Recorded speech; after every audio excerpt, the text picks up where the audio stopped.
Welcome to this edition of Wango Spaces this Thursday evening. Really grateful to have the CEO of KMRC here. And for the next hour, so we'll be demystifying homeownership. My name is Eric Mokaya. I'm the founder of Wango Capital. I'm hosting the spaces today. Join us in this journey to understanding a bit more about homeownership and how KMRC facilitates that. I'll just move to the CEO right now so that he can introduce himself. Maybe you can tell us about you and your journey to becoming the CEO of KMRC.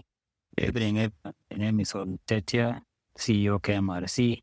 I really don't like talking about myself, but this journey started a couple of years back when I was working at the National Treasury, advising on financial sector matters and the affordable housing issue, which was part of the Big Four agenda, key development at the time. One of the responsibilities I was given when I was at the National Treasury was to lead on the housing part of the Big Four agenda. And we had to do a couple of things, shaping policies for purposes of the developing housing. And one of the key impediments at the time on the development of housing was long-term finance.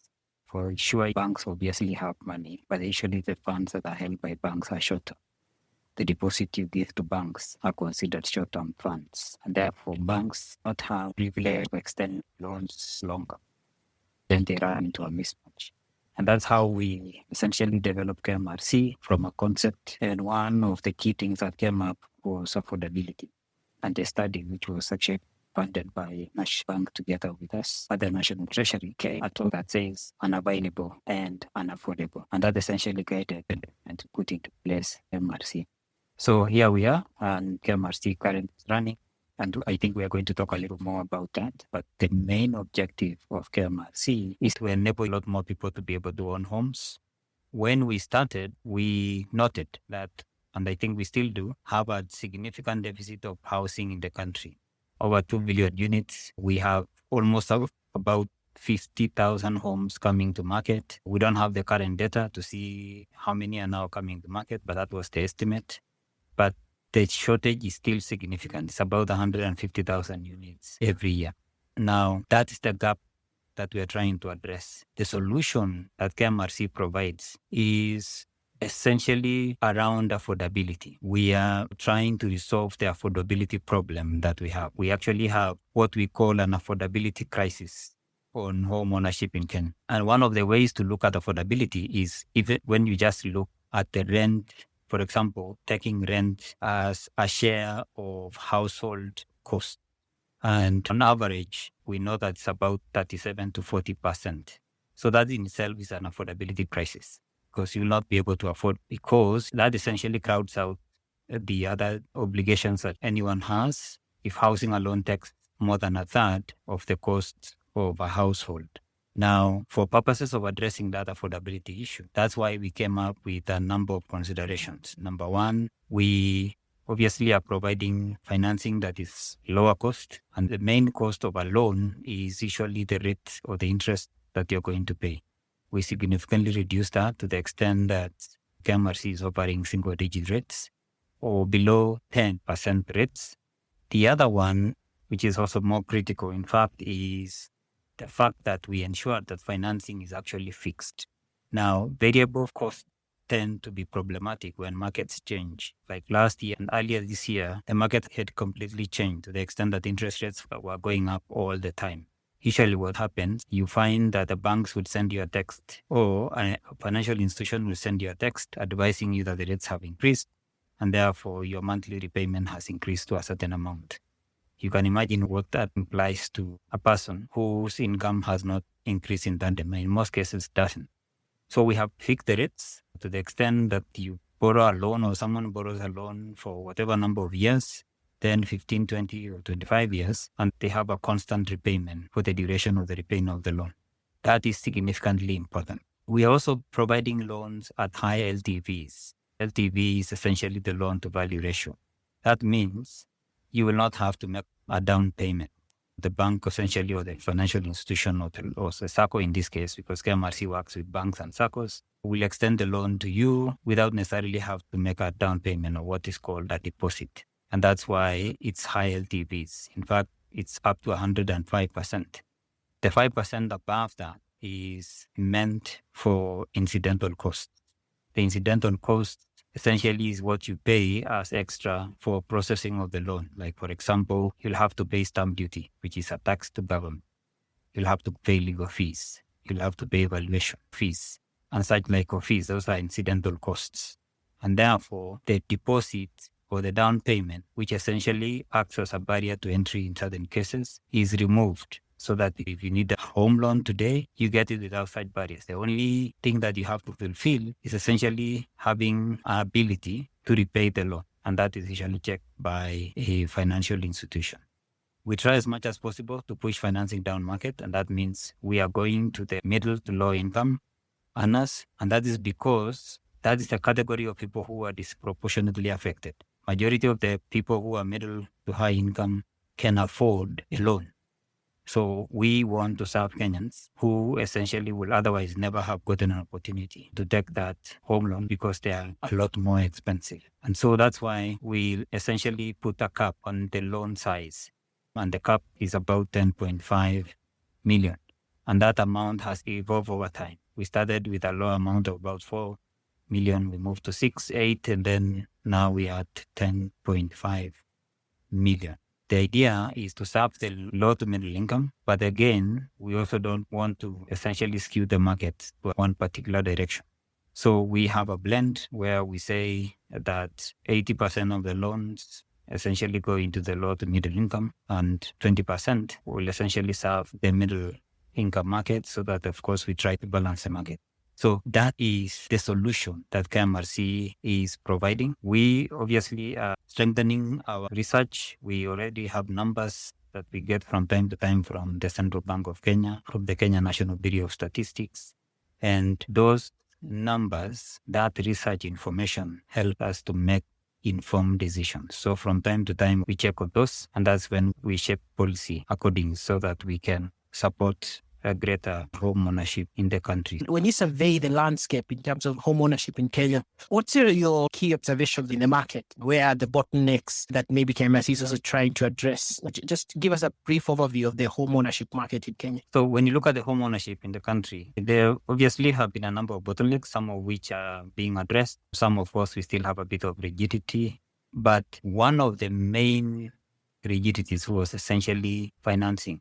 Financing is a key component of any form of ownership. The kind of financing that we need is actually long-term finance. That is currently being addressed by KMRC, but that was one of the key concerns. However, we still have a bit of challenge with what we call developer finance or construction finance. KMRC does end user finance, but we still need developer finance. The reason why we need developer finance is because we need affordable units or affordable homes, so that when you get affordable finance, then certainly that increases the affordability that we're talking about. But there's also some work going on around that, because that's essentially why we are contributing a certain levy that we all know about, which is called the Affordable Housing Levy. That levy is a government tax. And there's an institution which was established to manage that, which is called the Affordable Housing Board. And what they do essentially is to support greater developments, that is construction. And we are told there are a couple of units that are coming up from time to time, partly under government land and some are in private land.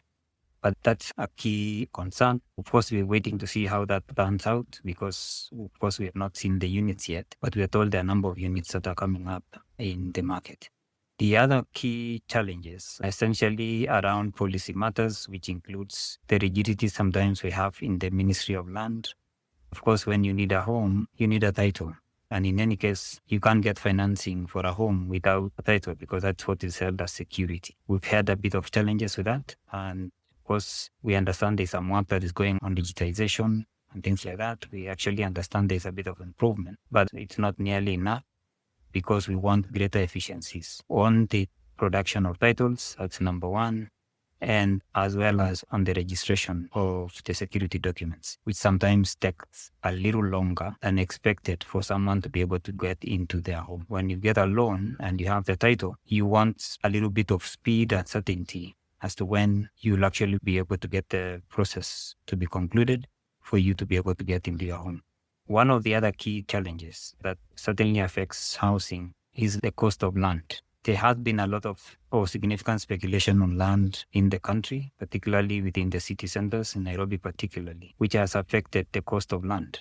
Land is unbelievably pricey. And in fact, land contributes almost 40% of the cost of a unit or a home. And that is terribly expensive. We need a correction on that. But then the issue is the speculation that people believe you buy land, you hold it for speculative purposes, and that just keeps affecting the cost of housing units. Construction costs tend to be high. Of course, the input costs come in there. There is government taxation in there.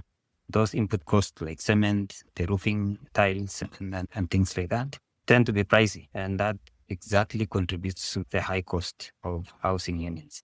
There's a number of things that are happening around that. The government, obviously, because housing is considered a key development priority, of course, there is a bit of relaxation on a number of those factors, or particularly on the inputs for construction of housing that we're beginning to see. And government is also actually providing some incentives around that. Like, for example, there is an incentive on zero taxation for a first home buyer. That is on stamp duty.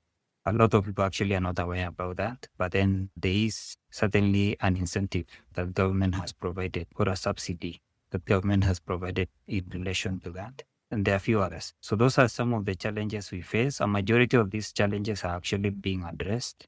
It tends to grind slow, but we're beginning to see some improvements. I was a bit surprised about land taking 40% of cost of a home. I think that speaks to the very high prices that you tend to have in the market. And I think for most Gen Zs and the younger people, they are hoping that these land prices would go a bit lower so they can be able to afford. But if you're talking to someone maybe new to us today, could you explain what a mortgage is and then what KMRC's role in facilitating that mortgage would be? Like, if I am a young person who wants a mortgage with a KMRC, where should I go to start that journey? A mortgage is a home loan, or a loan that you take for you to be able to buy a home immediately, or actually to construct one.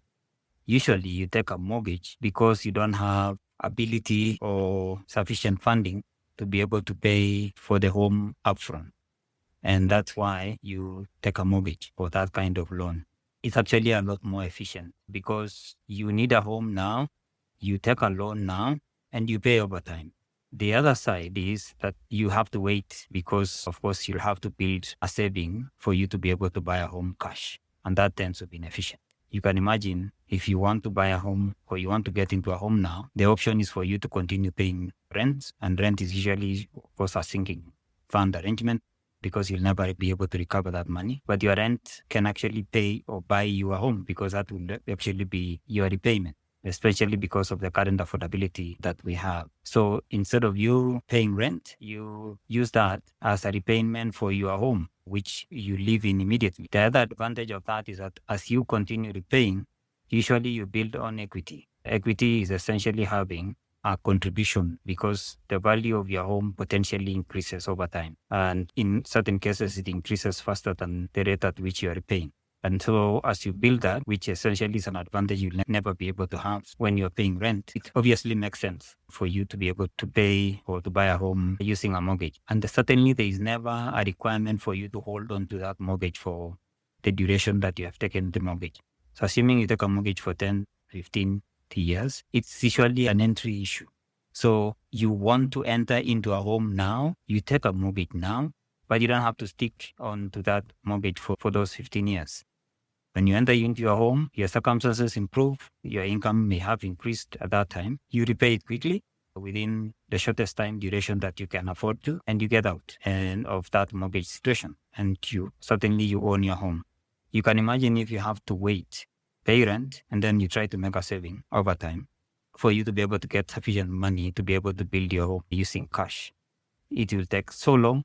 And if you do your calculations properly, you'll actually find that it's a lot more expensive compared to the repayment that you make.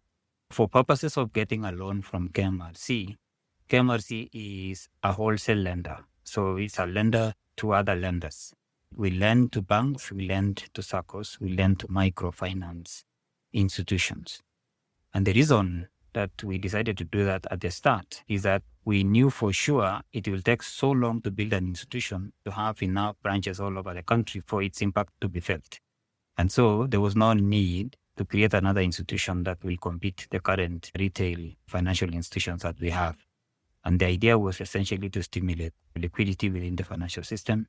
And that is why it's a lender to other lenders, with a distribution network being the financial institution, the banks, and the SACCOs. And the impact will be felt immediately because the financial institution are current primary lenders. They already do mortgage lending, and therefore they only get financing and they move. So the financing will be, of course, access from all financial institutions that lend or provide home loans in the country. At the start, we only were lending to 20 financial institutions because that's a model we built initially, that the shareholders of KMRC, who are primary lenders, were the ones that will receive funding from KMRC. Last year, we changed that and we opened it up to all primary lenders. So when we opened immediately, we increased the number of institutions by 100%.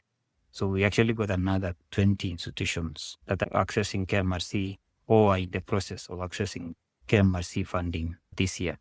So anyone should be able to get funding from wherever they are, either from a SACCO or from a bank. And that essentially has enabled us to increase the number of homeowners in the country. So far, we have almost 3,900 additional homeowners who have accessed homeownership at affordable rates. And 47% of those are women. In addition to, obviously, the impact that creates to the homeowners who are now repaying loans lower than anything they will have ever gotten, the financial institution, or we have increased availability of liquidity within the financial sector by about 14 billion Kenya shillings as of December 31st, 2024. So we also, of course, brought in SACCOs who were never part of the primary mortgage lenders. We'll help them to build the underwriting frameworks, and they have been now part of the lending institutions. We also standardized the underwriting processes, and certainly now that means we have essentially democratized our homeownership because it is available from a number of financial institutions, not only the traditional financial institutions, that is banks, that have been there. For you to get a mortgage from KMRC, all that you need is to just go to any lender, your bank, your SACCO, and ask for a home loan. And if you have a discussion with a primary lender, they should be able to give you two options. Option number one will be a KMRC mortgage. And I think when you enter in there, you will find some of them actually have clear indications that they have KMRC mortgages. Option number two, they can give you a regular mortgage of their own, but which tends to be pricey. And therefore, of course, you don't want to go into a commercial or a regular mortgage when there's one that is a lot more pricey. All that you need to have is an income, and the income essentially will be determined by the financial institutions. You realize that when you go in, whenever you want any loan, not just a home loan, the financial institution will ask you for a payslip, or they will actually ask you for your income.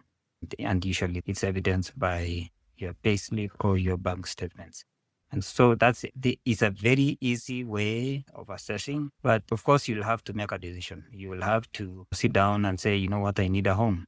And since a home is very personal, and of course we recognize that, of course you'll have to look for the home yourself, because you'll have to look for a place that suits your circumstances.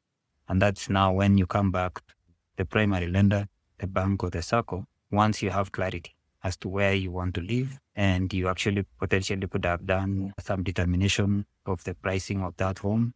And when you come to a primary lender, you now talk about financing and anything else that goes with that. So that's a journey that you take. It's relatively easy. It's faster. I understand from the lawyers who work with us that these days, the under conveyancing process up to the registration doesn't take too long. There's a bit of an efficiency that has been built in the Ministry of Lands, particularly on the registration, that I understand in certain cases it takes about a month, in certain cases it takes a couple of weeks. And so it no longer takes too long for you to be able to get access to that home loan and obviously get into your home. Our key takeaways, of course, that KMRC works with primary lenders, and those are the ones you should go to and ask them for a KMRC loan. And then they will liaise with KMRC to be able to take the loan. And a list of some of the primary lenders, they are on the website. So if you go to kmrc.co.ke/PMLS, you'll be able to get a list of them. I can mention a few of them. There's ABSA, Bingwa SACCO, Harambe Sacco, Credit Bank, DTB, HF Group, Imarika Sacco, KCB, Mwalimu National, Stanbic, Upstar, Stima Sacco, Unitas, Tower Sacco, NCBA, Police Sacco, Kenya Women Finance Trust, KWFT, Imarisha Sacco, Imarika Sacco. There are 20 of them listed there. So if you walk into any of them, they should be able to connect you directly to KMRC loans. A question that I often get is the single digit rates. I think people don't tend to believe that's possible. So perhaps you can explain how you come about to single digit lending rates, which are fixed, and then to be able to lend at low rates. I think Kenyans have been scammed a bit too often and they want to know, is it real? Absolutely. It's very real. But let me just take a step back. There are actually a number of other institutions, and we'll publicize those very soon. The 20 you've mentioned are those that started with us, but we actually have another 20 that we are currently considering. And that may just be the additional institutions that you may want to go into. But once we extend financing to them, we list them in our website as part of the lenders. When we go into matters to do with single digit, it's real. We actually have testimonials of people who currently enjoy that facility. And I mentioned earlier that at the moment we have at least 3,900 homeowners who got financing through KMRC at those single digits. So there is no further truth than that. But the way you get single digits, actually for purposes of any loan, the key determinant of the rate is the cost of funds. And that's why I think you keep hearing from time to time, and if you read in the papers, the kind of discussion that are currently going on the market rates that the banks are charging against what the regulator talks about, or the CPR, or the central bank rate. Usually, where you get the financing, at what cost, is what determines at what rate then you extend. KMRC accesses financing from development finance institutions. So our financing, in fact, comes from the World Bank and the African Development Bank. They are relatively cheaper. And so when we extend financing, we do about 5% to financial institutions. And we have agreed with them that their margin must not be higher to the extent that the cost will increase to more than 10%. So at the moment, we extend financing at around 5.6%, and the banks charge a minimum 3 to 4% maximum.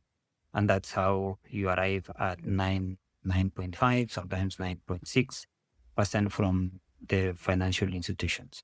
So that's how you essentially determine at what rate. In the recent past, in fact, we started around 5%. But then when we raised further funds from the capital markets financing tend to be costly because we issued a bond, I think, in 2022 and listed it in the stock exchange in 2023. And that's slightly more pricey. But what we did was, because we essentially want to ensure that it's affordability, we did blending. So we blended the capital markets funds with the more concessional financing that we currently have. And the weighted average cost of funds came down, and we still extended the financing at an additional 60 basis points to the primary mortgage lenders. So we keep monitoring that because we have an understanding with the banks and the SACCOs that we maintain single-digit rates. Now, for purposes of the fixed rates, when we negotiated financing from the African Development Bank and the World Bank, we actually fixed the rates at the time we were borrowing. And it was essentially intentional from the beginning that we wanted to introduce fixed-rate mortgages in our country. At the time, there was almost 90% of loans were on variable rates. And that obviously tend to be problematic because whenever the rates change, they increase, people tend to default.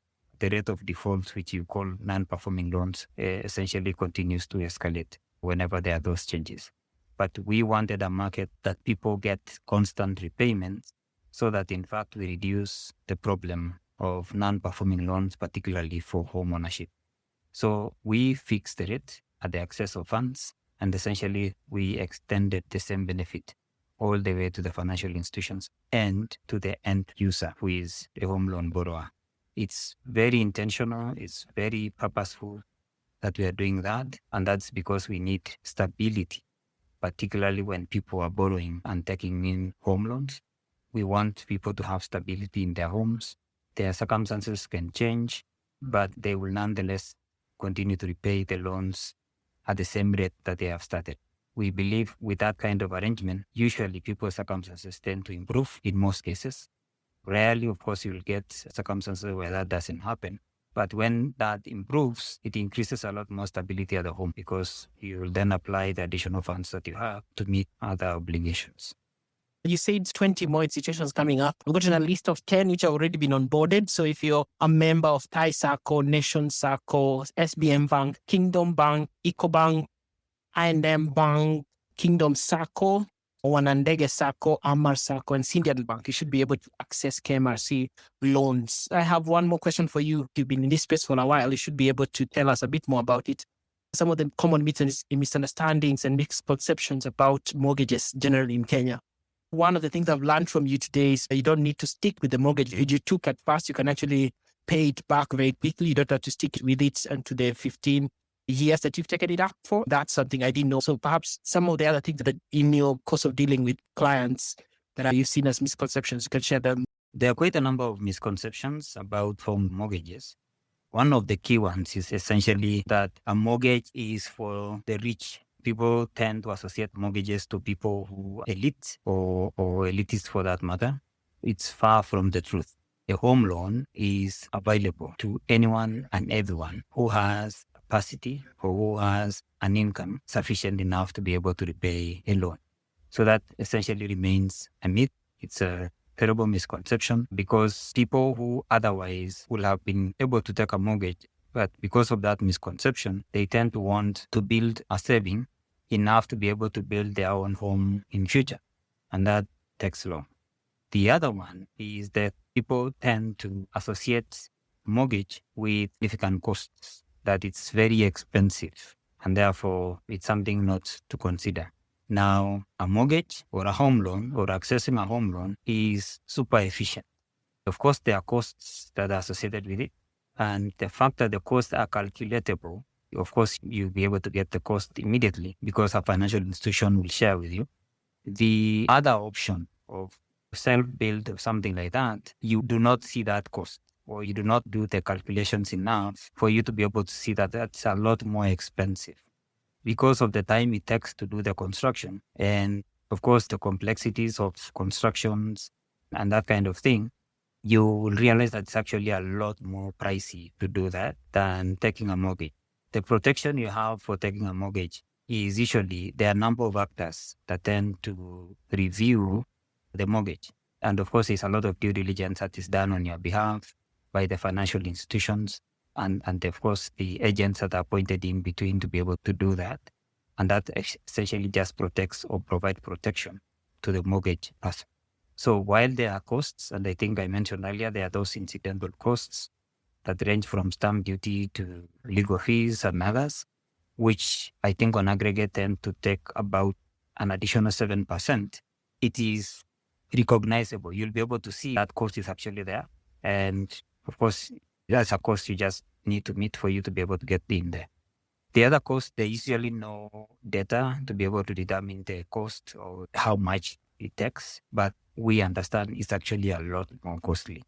One of the other myths is the fact that mortgages have gotten a bad name in the past, and because we have legacy issues in relation to mortgages, and this was mainly driven by the variability of rates. The fact that all loans were on variables, they tended to change. And when that happens, and you do not have an income you cannot afford to pay anymore, you enter into a default. And that drove people to believe that financial institutions were driving them to take mortgages so that they can come in and take your home, either by foreclosures or things like that, and you lose. So we have had those legacy issues, which was driven mainly by the variable rates. And that's why we decided to do fixed, so that the chances of default and as a result, a foreclosure of your home is reduced, if not totally eliminated. Foreclosures are bad. And the fact that people believe that financial institutions are ruthless and they tended to target people because of their unfortunate defaults should not be an issue that should stop anyone from borrowing, particularly right now, because you will not be able to go into a foreclosure situation if you can make your constant repayment over time. In any case, these days, even if you default or because of maybe some unfortunate circumstances, you'll have to have an agreement with the financial institution. You'll have to enter into an agreement of, say, I want to dispose the house myself, and then I repay the loan, and then I keep the difference. Or the financial institution can do that on your behalf with a clear understanding that the amount that is above or more than the loan, of course, will be paid back to you. We have lost a bit of trust on the financial institutions because of that. And that's also, I think, one of the common misunderstandings that continues to affect people to take mortgages.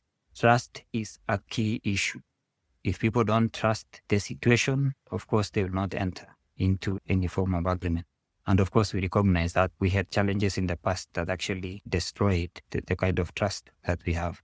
But we are slowly rebuilding that. KMRC is helping essentially to rebuild that trust, because the kind of loans or the kind of protection we are providing right now is essentially useful, and we believe it's for the long term. I appreciate that bit of you explaining a bit on the context around mortgages and all, because there's a lot of people who remember their parents being kicked out of homes, perhaps because of the poor way in which those situations were handled. I think it's better now. As you say, there's a lot of options when there's foreclosure for you. So you don't need to fear starting more in fear of foreclosure at some point.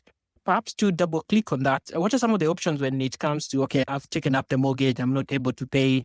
What can someone do in that instance to be able to protect themselves and to be able to get out of the situation in a better way? So if you enter into a mortgage situation or into a home loan and you are no longer able to make the repayments, the first thing usually is to approach your lender and have a conversation to the extent that at the moment I'm unable to make the repayments.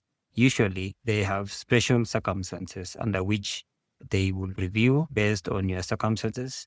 If you are in between jobs, for example, they may give you a time.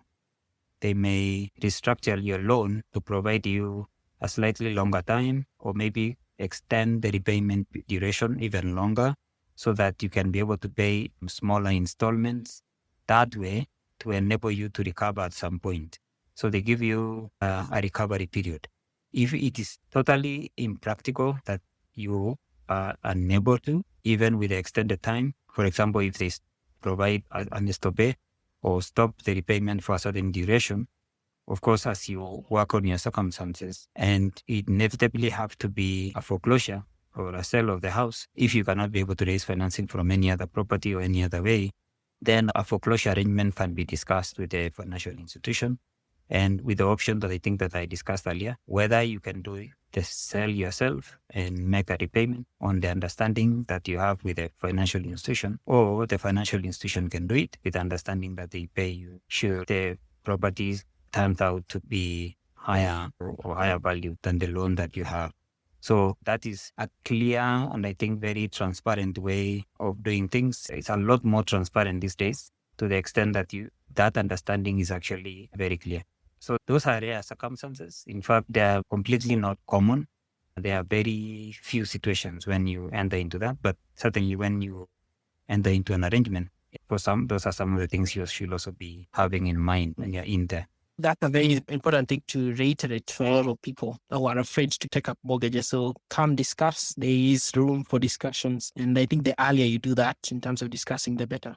Unless you have something to add, I wanted to ask you a bit about the 2024 results of KMRC. They are pretty impressive. And it would be good for you to maybe give us a little bit of flavor on how they were generally.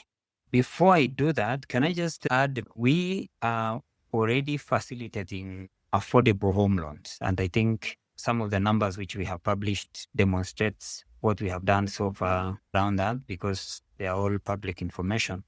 But we're actually even trying to make it a lot better. The way we are looking at it is we want to provide, or we want to have a situation where we have a backup or a guarantee. And that is why we are just about to launch what we call a risk sharing facility or a partial mortgage guarantee arrangement. Partial mortgage guarantee is usually where you find a third party providing a guarantee cover for any potential defaults that can arise. And the cover is usually given to a financial institution.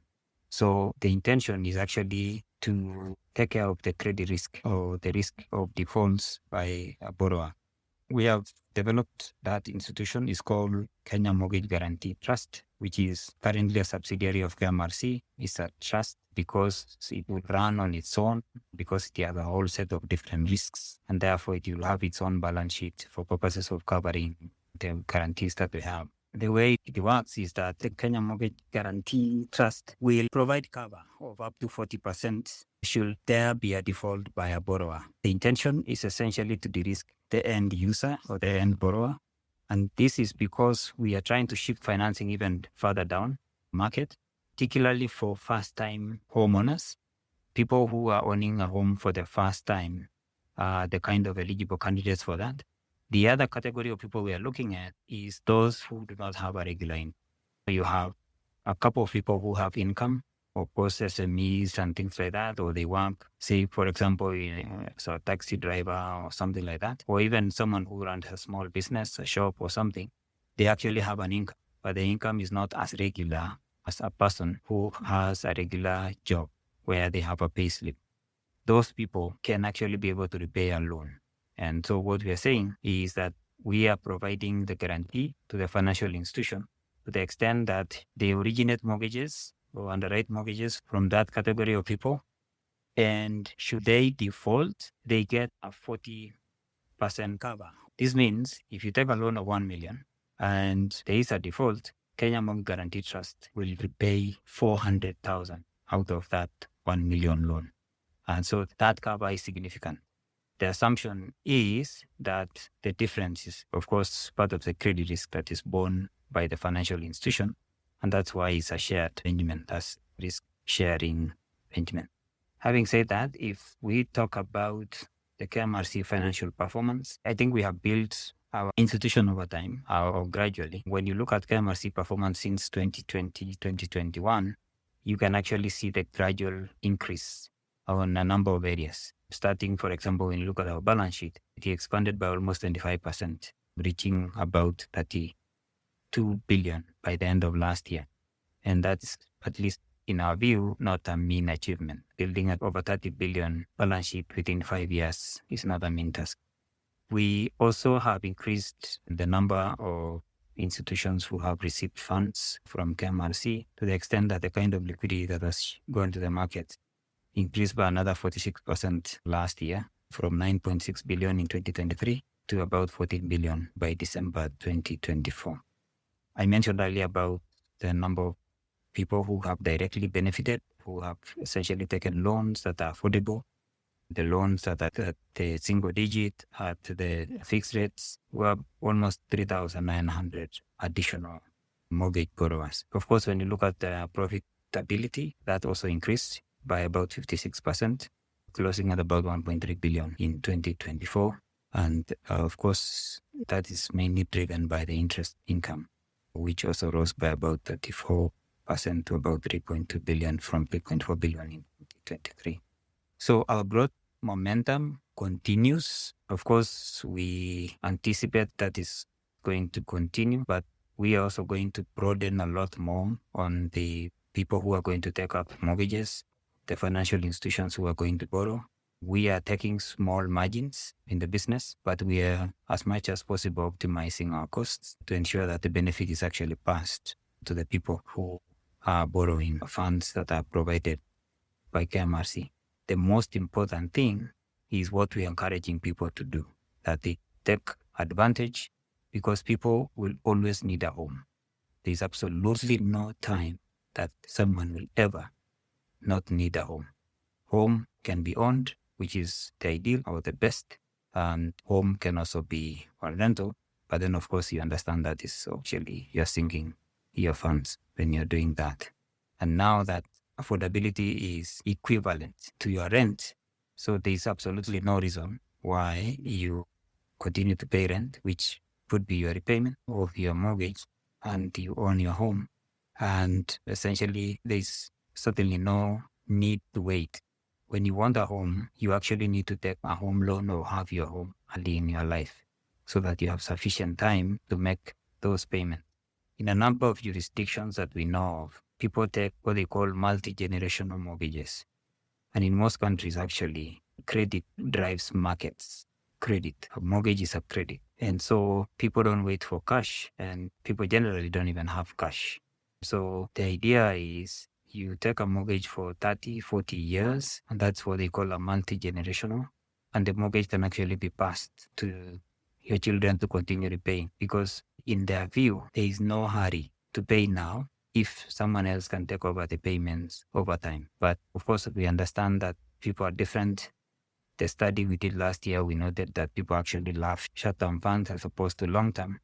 But sometimes in our view, it's a misunderstanding. It's maybe lack of information. Why will you want to hurry to pay if you know that you can make a repayment for a number of years? But of course, in our situation, the loan you take in most cases is pegged to your retirement from the current income that you continue to earn. But if you are young, your repayment can actually start now and you'll pay it for whatever duration that you want. But again, it doesn't have to be long or long term if people prefer to do short. So you take a long-term loan, enter into that now, and then you exit out of it within a short time, as fast as you can manage to repay. You've comprehensively covered the issue of mortgages and all. Only one or two questions remain. And one is from the audience. Someone is asking, apart from the 40 institutions that you'll be working with, someone who's outside the 40 institutions, what can they do to get in? And I know you're working with more to bring on board. We have actually broadened this up to any lender that does mortgages. So if your institution is not coming to work with us, you have an option to shift into another one. In any case, that's why we are creating competition. You can shift to a SACCO, or you can actually shift to another financial institution that is more keen on getting funding from KMRC. And we have seen a lot of that. We have seen actually a number of people who have shifted. And we have also seen a number of financial institutions coming to KMRC driven by that pressure. They come and tell us our customers are shifting because we are unable to provide lower cost mortgages. And therefore, we want to work with KMRC to get this so that we can also retain our customers. So one of the key things that I think we have helped to do is to increase competition in the market, which tends to serve customers. And that's one thing that, and I think that's what makes financial institutions to take action that tend to serve their customers. The second question, what would be your vision for KMRC going forward? What would be your ideal vision for KMRC and for Kenya as a whole in terms of home ownership generally? So we are keen on providing or supporting or promoting or enabling people to be able to own homes. It is increasing decent access to housing in Kenya. That's actually our vision. We have a lot of migration, urban migration, and that is going to actually significantly increase over the years because, of course, a majority of the people now will tend to live in the cities or peri-urban areas. And so as they shift into those, we believe they should be in decent homes. The pressure that is applied on cities, and that's why they say cities grow the way they are financed, is people come in and then there's a significant shortage of houses. And what happens? People then tend to shift into informal settlements, and that just creates other problems. So KMRC is playing his role, or we want to play our role to support ownership of decent homes.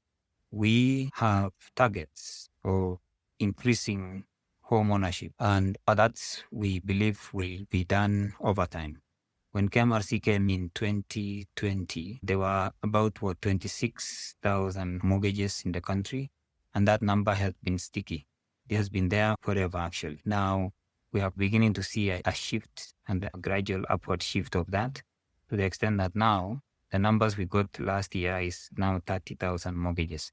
So we believe that is going to increase. We lack data on how the other homes are financed. In most cases, they're still financed by loans, but then that data is not appropriately aggregated. But we'll be able to see that and we'll get those numbers over time. This is an institution that we believe is a partner for Kenyans for home ownership, or for Kenyans who want to own homes or who want to own decent homes. There is never going to be only one way of doing that. We'll, of course, keep changing or growing or developing more products. At the moment, it's just a plain vanilla mortgage. And we have a number of other options, which we introduced recently, like the buy to build. You can buy land and then you build that home. And we also have what we call tenant purchases, which is also another great way of owning a home, which you can do over time. And so we are going to experience some shifts in home ownership over time, but of course, KMRC is going to be a greater partner. We want to be associated with a significant growth of people in Kenya who own their own homes and who are essentially then stable or have stability in their homes arising from the support that they have gotten from KMRC. So that's essentially our vision. Thank you so much. That's been a very good conversation. I hope to have you again soon to discuss more about home ownership. You've been in depth in the spaces in terms of dealing with home ownership here and there, and you have a passion for it. So we really appreciate that you're able to take that out to come and share with us a little bit of perspective on that. So I want to give you maybe one more chance now as we close up the spaces. Perhaps you can tell us a bit about maybe something or some tidbit that you've gleaned from your career in this space that you can share with the young person who's starting out in their journey, maybe in home ownership generally or just specifically career-wise. Sure. Thank you very much. It is about spending your time and spending your work life. The decisions that you make when you're young will impact how your life will turn out when you're older. And so that's important. You have the advantage of having someone wise who can advise you and you take the advice earlier. For example, the advice we are giving on home ownership, that you don't need to wait. You just need to buy that home now, and then you wait. Your circumstances will be very different in the future compared to somebody, for example, who decided to wait and try to enter into a home ownership discussion in the future. So that's one lesson that at least I have learned over my career life, and I believe it's very important. And that is, I think, my parting shot, that please don't wait to buy a home and wait. We'll have further discussions, of course, because we'll want from time to provide greater detail as to what we observe going on the home ownership. We are strengthening capacity of the public in relation to the journey to owning a home. We are equally strengthening capacity of the financial institutions that work with us. In fact, we are going around all the counties. I think we've been in about 10 or 11 already, that we are inviting the financial institutions that are working with us so that they can understand essentially how to do greater underwriting or origination of those mortgages. The idea is to increase efficiency in the process, especially on the customer onboarding or the customer journey. And the idea is also to just get people to come in and see the value that is currently there. We have a significant customer proposition that we are providing, and we want people to take advantage of that to certainly go into their journey of home ownership using the various methods that we have described. So I want to thank you very much. I thank all the listeners who are in this. We greatly appreciate this kind of discussion and this kind of partnership. We are very excited to see a number of people who have joined in this conversation. It's very exciting. It means that we are serious about at least this form of education that we are providing, and we are very glad to have you listen. Please pass the message to anyone and everyone about this, and look out for more information that we are providing from time to time. Thank you. Thank you all for joining us on these spaces today. Thank you so much, the KMRC CEO, for joining us for the past hour or so. We are grateful for your time. Thank you for facilitation from the KMRC team led by Irene. Thank you for bringing the CEO to our spaces. Do check out their website, kmrc.co.ke, for more information. Thank you so much and have a lovely evening.